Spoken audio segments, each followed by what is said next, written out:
Hello, it's our last visit to the Ritz today, the end of the week, the end of the fourth week. How can that be? Time has flown so fast. However, we do now know that there's another 3 weeks at least in lockdown, so psychologically we have to prepare for that and just KBO. People have been asking on the Super Troopers page what is KBO? Well, it's keep buggering on, pardon my language. It was something that Churchill said during the Second World War, and we have no choice. We just have to KBO and believe that what we're doing by staying safe, staying home, is protecting other people as well as ourselves. So what are we going to do today? Well, as you can see, I'm back in my beauty salon at my dressing table, and today I'm going to think about how to make the most of my eyebrows. So this is a kind of brow masterclass. I did promise you some considerations of how to look better on screen, but I found that that's actually a thing, so I thought I might do a video specifically about that, but I'll mention a couple of things at the end that you might find helps to make you look better when you're talking to your friends, family and loved ones via the medium of some kind of digital device. Okay, what are we going to do? Brows. What are brows for? First question. Well, I'm not sure in evolutionary terms what they're for, but in terms of our faces, what they're for is as a framing device. They act to give balance, they act to create symmetry, and they act to give your face something that defines this area better, but actually helps the whole face to look better.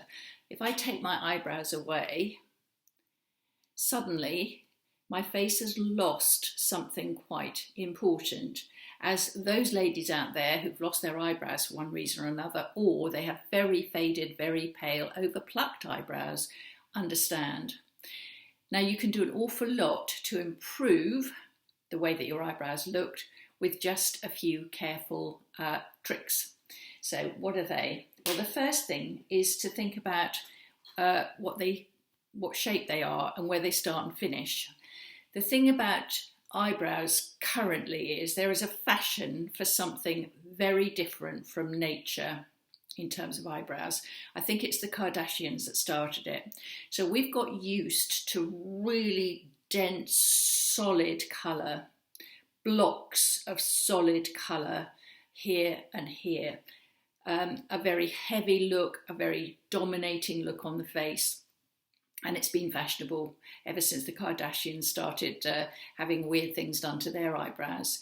Now, I personally feel that on an older face, which tends to be a bit paler, a bit more faded, and to lack other aspects of definition to balance out those very heavy eyebrows, that it can look quite I think the word is overdone, so that the only thing you see when you look at the face is the eyebrows, and that, for me anyway, isn't a good look. I am a great believer in balance when you look at a face. You need to look at the whole face, not one part of it. So if you have one part dominating, then that's all you see. So let's talk about, say, proportion and symmetry and so on. Now think about how a face works. We've got the mouth here, the nose width here, and then we've got a width here. Now this width here should be the same as the width of the base of your nose, okay?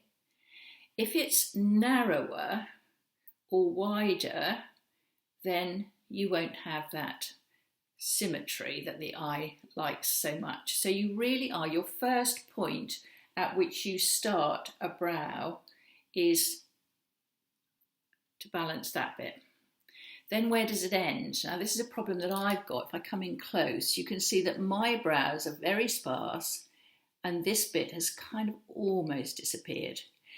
But I know that to balance my face out, if I go from the base of my nose here to the corner of my eye, I will pick up the point at which my brows need to stop, which is actually there. So if I take my brow shape and I'm going to do this one with the brown, I'm just going to put a dot kind of there, okay? I'm not going to leave that like that. That's just an indication of where, let me just tidy that up a bit. I've got a mirror here so I can actually see what I'm doing. It's an indication of roughly where that brow needs to finish. So there we go. Yeah, that's about right. And obviously I can do that on the other side as well. I just put a clip in my hair. I cut my hair yesterday properly. It was looking very bushy after I'd blow dried it. I don't know whether you noticed in the accessories video that my hair was looking a bit like a hedge that needed trimming. So I had a real go at it last night, and I think I've done a fairly good job. What I learned from doing that very definitely was that sectioning your hair and those thinning scissors, absolutely brilliant. Those thinning scissors really are an absolute godsend because you can definitely cut length off, but you're not chopping it. And I find that point cutting, I keep cutting my fingers, that point cutting is actually quite difficult. So I really went to town with the trimming scissors, but I think I've done a fairly good job. It took me about 15 minutes, which was probably not long enough, but actually was sufficient. So there we go. We've got the width. So I'm going to start here where my natural eyebrows start. I'm going to end here. And the middle bit, the arc, because most eyebrows are shaped like that, needs to be from here to the centre of the eye, and that's where the natural arc is, which is pretty much where mine is. So that's the shape that I'm going to go for. Now, I prefer eyebrows that are not the same width all the way through. I prefer them, on me, thicker here, and then going thinner, less wide, and then down to a point here. I think that's a pretty classic shape, and I think it suits my face quite well. Now, you might disagree. You might want something that's different from that, but that's what I'm going to show you now. So this is vital. I think this is vital. If you're using our brow shape, you haven't got this spoolie brush, you must get one. We sell it as a set because we know that this spoolie brush is absolutely essential. So I start by getting my eyebrows in as good a shape as I possibly can by brushing them. Now my eyebrows grow in all sorts of different directions now.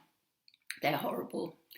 But I don't want to completely pluck them out, although I am fairly ruthless with the ones that are growing in odd directions or are grey or are look like hockey sticks because they just stick out and they just look weird. So I've got them as tidy as I can get them. I never worry too much about plucking them because I know I've got this.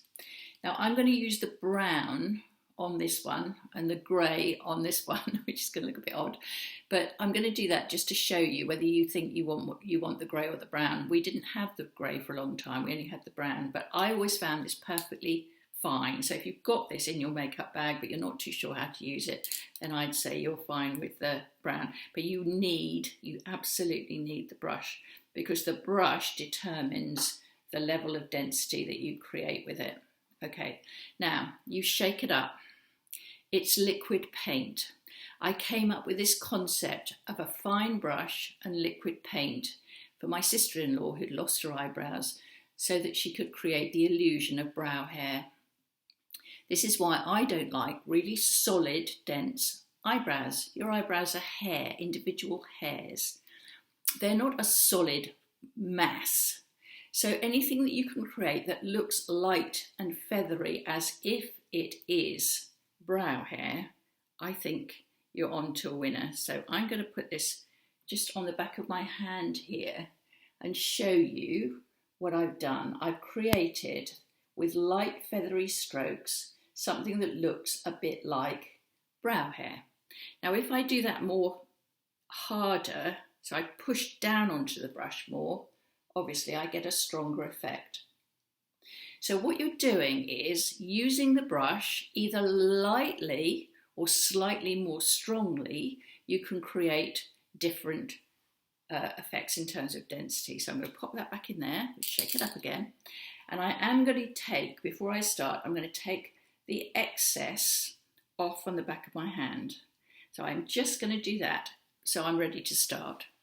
Now this is really hard for me to do in the computer screen because I really can't see what I'm doing, but I've got the mirror here and I'm going to go into my mirror and then I'm just going to keep turning back to show you what I'm doing, and you'll be able to see that what I am actually doing is just this light and feathery strokes. So I'm starting at that inner corner nearest my nose,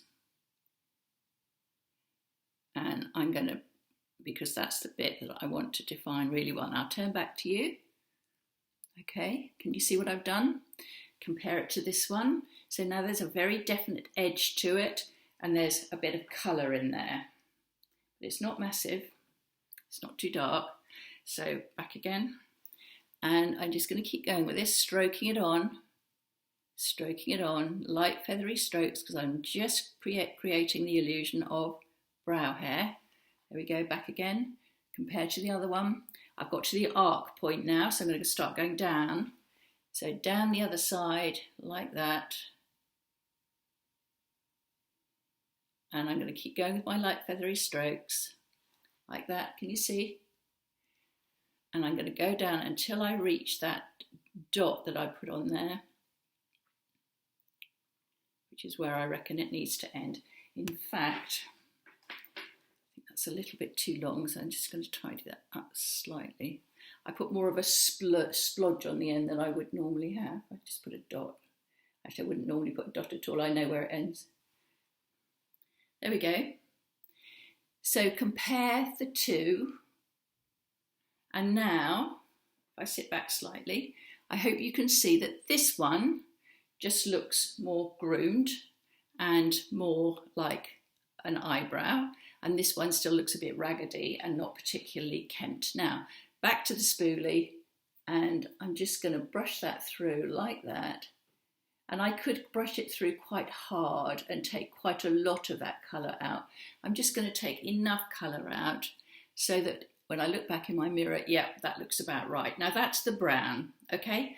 So you can use it, if I had very dark brown or black eyebrows, I could press harder on this brush and put a lot more colour in. I've done it very lightly and I've used the brush. And actually, if you're blonde, my blonde daughter uses this and she swears by it. She finds it fantastic. So it isn't too dark. It doesn't have to be too dark. Now I'm going to do the grey one. So this time, that's the colour. Let me show you again. Same thing. Little light feathery strokes on the back of my hand, but this time it's grey. So obviously you've got a lighter effect. So that's the grey and that's the brown. Okay. Now, exactly the same thing. Shake it up and take the excess off on the back of your hand and then go in and start the process again. So nice light feathery strokes, creating that slightly more bold inner bit nearest to my nose. So let me turn back. Okay, can you see? So it still looks like hair. Stroking, stroking, stroking, stroking, stroking, taking it up to the apex, the top of the curve, the arc, and then down the other side. And then I go down to that point that I've created there, because that's where I know I've got to end. But there you go.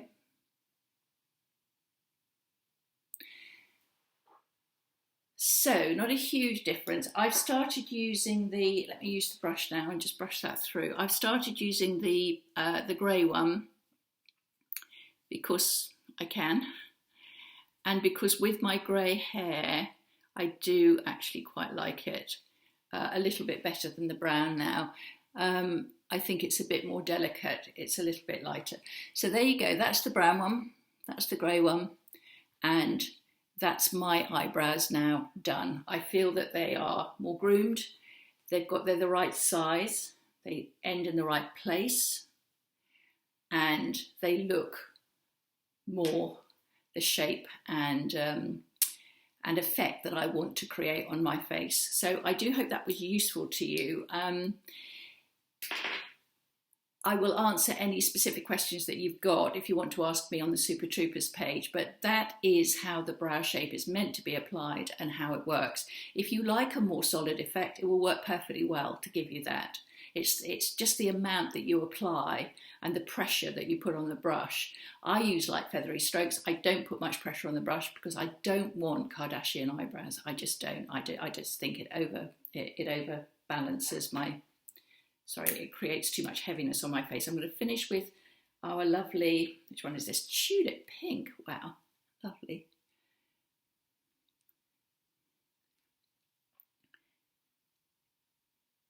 Yesterday I talked about accessories, and today I'm wearing some turquoise earrings that I bought in a market stall in France, and they go perfectly with this blouse that cardigan that I've got on. So I hope you like that effect. We've got a special offer this week on our translucent powder and our bronzing, our bronzer.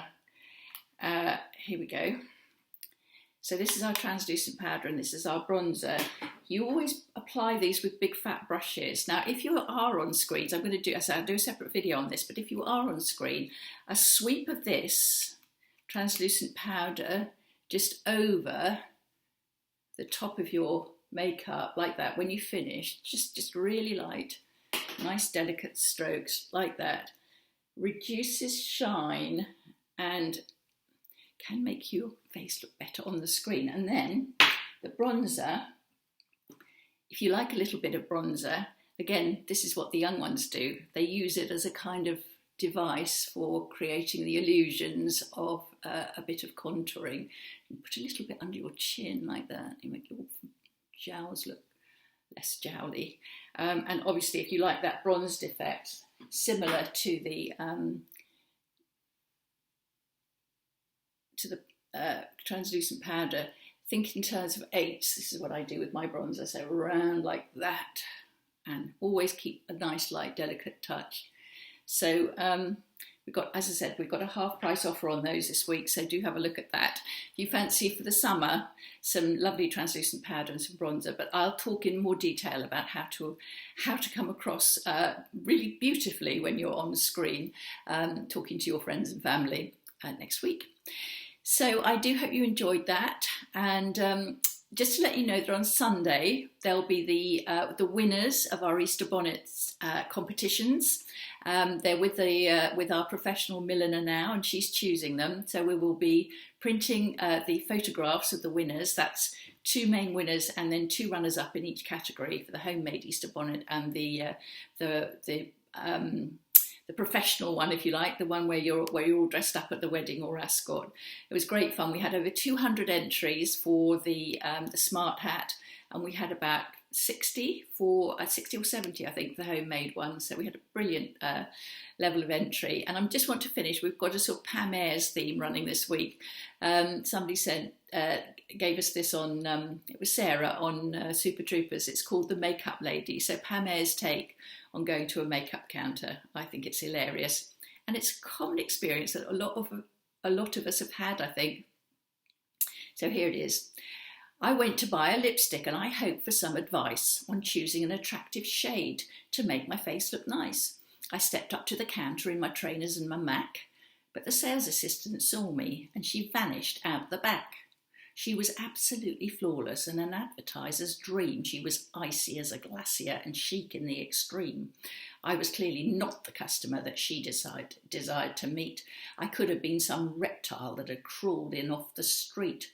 And I thought I'd find the manager and have a little word in favour of an altogether craggier old bird.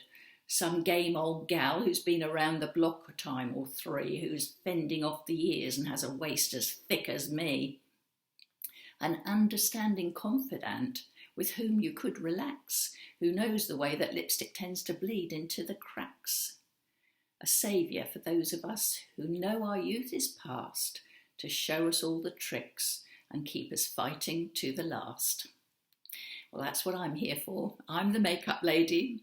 I'm here to show you all the tricks and to keep us all fighting to the last. We're going to do that, aren't we? Have a wonderful weekend, and I look forward to seeing you again on Monday. Bye-bye, everybody.